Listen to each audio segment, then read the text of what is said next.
तो Y is by Spiderman और doomsday इतना इंपॉर्टेंट है मार्वल के लिए, क्योंकि मार्वल के लिए ये पैसे की मशीन है। मार्वल का थोड़ा भी डाउनफॉल आता है, स्पाइडरमैन की मूवी फेंक के मार देते हैं, या फिर कोई तो एवेंजर्स की मूवी फेंक के मार देते हैं। उनका एटीएम टाइप है। फिर भी मुझे ये चीज लगती है कि भाई टोबी के अगर स्पाइडरमैन को कुछ हुआ, मैं आई स्वेयर बोल रहा, अगर टोबी के स्पाइडरमैन को कुछ हुआ, वो जिंदा रहना चाहिए। उसका यूनिवर्स खत्म करना ही पड़ेगा, क्योंकि वही तो मेन प्लॉट है कि भाई जब कोई एक्समैन जाते हैं उसका यूनिवर्स खत्म कर देते हैं, फिर टोबी भी मर जाता है। बट टोबी मरना नहीं चाहिए, उसको सिम्बार्ड दे दो, बड़वे को कुछ तो दे दो। आई नो, देखो वेनम मूवी देखी थी ना, उसके एंड में कॉकरोच बाहर आता है। आई थिंक उससे कनेक्ट कर सकते हैं वो टोबी को। बट मैं नहीं चाहता भाई टोबी को कुछ हो। भाई एज अ टोबी फैन मेरे लिए बेस्ट स्पाइडरमैन अगर कोई है तो वो टोबी मैगवायर है भाई।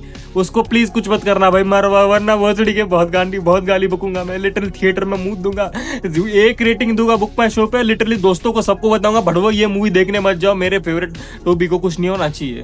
पूरी मूवी मैं चाहता हूँ भाई पीक मूवी हो, पहले की तरह जो इन्फिनिटी वॉर में हुआ था। कि भाई इन्फिनिटी वॉर में जब सब लोग आखिर में गायब हुए थे ना भाई, पैर जमीन पे नहीं थी मेरे, मैं पूरा कांप गया था भाई। लिटरली इतनी क्रेजी वाली मूवी थी। ऐसी अगर मूवी हो तो जो मजा है। ब्रांड न्यू डे की जो नई ब्रांड न्यू डे मूवी आई है, उसने 2 बिलियन कमा भी ले, one of the biggest movies of all time वो बन चुकी है। रादर देन लोगों को पसंद नहीं आई, लोग बोल रहे कि भाई पहले की मूवी जैसे नो वे होम जैसा बड़ा क्रेज नहीं है, होम कमिंग जैसा क्रेज नहीं है। इन बड़ों को ये समझ में नहीं आता कि भाई वो ये मूवी जो स्पाइडरमैन ब्रांड न्यू डे की है, वो stand alone Spiderman brand new day है। ये किसी की छत्र छाया के नीचे नहीं है। देखो नो वे होम में वो 3 स्पाइडरमैन की छत्र छाया के नीचे था, टॉम हॉलैंड। फिर उसके पहले होम कमिंग में एवेंजर्स के नीचे। देखो इस मूवी में टॉम हॉलैंड के स्पाइडरमैन को खुद को एक्सपोजर दिया गया है कि वो कैसे, जैसे पहले टोबी मैगवायर के साथ होता था, उसका रेंट का प्रॉब्लम, उसकी बंदी का प्रॉब्लम, उसके लाइफ का प्रॉब्लम, ऐसा उसको दिखाया गया। उसको पहले टॉम हॉलैंड को ऐसा कभी दिखा नहीं गया। टॉम हॉलैंड के लाइफ में सब चंगा सी, सिर्फ अलग अलग प्रॉब्लम्स आ रहे, वो जूझते जा रहे। वो एवेंजर्स का पार्ट हो गया था, उसके लाइफ में सब अच्छा चल रहा था।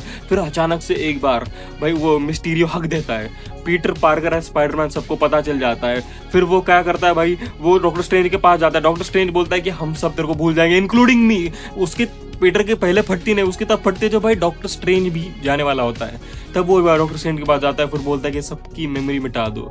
सबकी मेमोरी मिट जाती है भाई। पूरा पीटर पार्कर का लोर शुरू होता है कि भाई वो पीटर पार्कर जो एक बार के लिए स्पाइडरमैन था, उसके इतने दोस्त थे, उसकी एक बंदी थी, सुंदर तो नहीं बोल सकते बट उसकी एक बंदी थी, उसका मोटा दोस्त था भाई। वो इनकी पूरी दोस्ती, उनकी पूरी लाइफ, सब कुछ, पूरे एवेंजर्स उसको भूले, सब भूल गए, सिर्फ हल्क याद है। हल्क को याद है वो कौन है।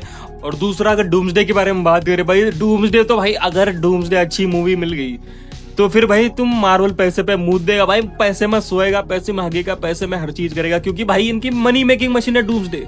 उसमें इतने सारे एवेंजर्स, कितना बजट, इतना ज्यादा, लिटरली वो 2 बिलियन तो कमाई। क्योंकि भाई ब्रांड न्यू डे जैसी मूवी, मतलब मैं उसको डाउनग्रेड नहीं कर रहा हूँ, बट बोल रहा हूँ कि ब्रांड न्यू डे की इतनी हाइप थी, इतनी हाइप वाली मूवी अगर 2 बिलियन कमा सकती है तो भाई डूम्सडे की तो पिछले 3 साल से हाइप है। वो जब अनाउंस हुआ था as Robert Downey Junior as a Doom, तो अभी इतनी ज्यादा हाइप थी। उसके हर महीने में कुछ ना कुछ आता रहता है, कुछ आता रहता है, इतनी बड़ी हाइप हर महीने में बढ़ती रहती है। अगर वो मूवी अगर चल गई तो भाई तुम 3 बिलियन लिख, मैं अभी बोल, ऐसी चीजें होने के बाद भी उसकी पूरी आगे स्टोरी ब्रांड न्यू डे में वो कैसे सर्वाइव किया है। वो स्पाइडरमैन का जो पूरा लोर था मुझे बहुत पसंद है। लोग उसको हेट क्यों कर रहे हैं मालूम भाई? देखो स्पाइडरमैन में एवेंजर्स क्यों नहीं आ रहे, स्पाइडरमैन में कुछ 3 एवेंजर्स के तीनों स्पाइडरमैन क्यों नहीं आ रहे, कुछ बड़ा क्यों नहीं हो रहा? क्योंकि भोसड़ी के उसकी पिक्चर है वो, देखो। और बाकी का जो 2 बिलियन कमा चुका है इससे, लिटरली भाई ये तो पहले 5 दिन में 1 बिलियन कमा ली थी। अभी कुछ तो 30 तारीख को रिलीज हुई थी, अब तक 15-20 दिन में एक्चुअली उस मूवी ने $2 billion, one of the biggest movie भाई। और ये मार्वल वालों ने जो पूरा बिल्डअप बनाया डूम्सडे के अराउंड भाई, कि डूम्सडे की 2014 से पता चल गया था कि भाई डूम्सडे नाम की कोई तो मूवी आने वाली है। फिर लोग बोल रहे कि भाई क्या आयरन मैन ही डॉक्टर डूम है, क्या आयरन मैन अडॉप्टेड था, उसका बाप नहीं था, बट उसकी माँ, मतलब समझ रहे हो, वैसी चीजें नहीं थी, ऐसी चीजें अलग अलग थियरीज आ रही है कि भाई डूम ऐसा था वैसा था। और लिटरली रीड रिचर्ड्स के साथ उसकी दोस्ती थी। फिर वो पहले सबसे पहले डूम्सडे इनकर्जन्स के, मतलब एवेंजर्स के साथ का इनकर्जन्स को रोकने के लिए फाइट करता था।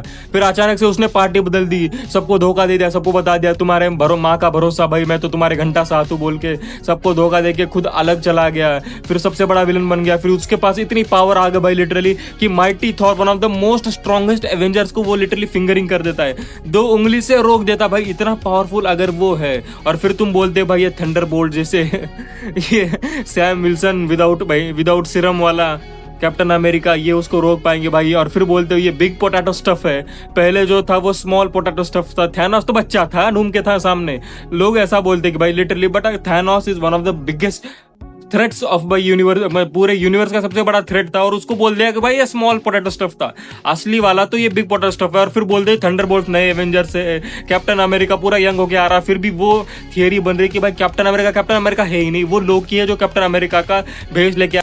आपका क्या पॉइंट ऑफ व्यू है वो कमेंट सेक्शन में बता सकते हो भाई।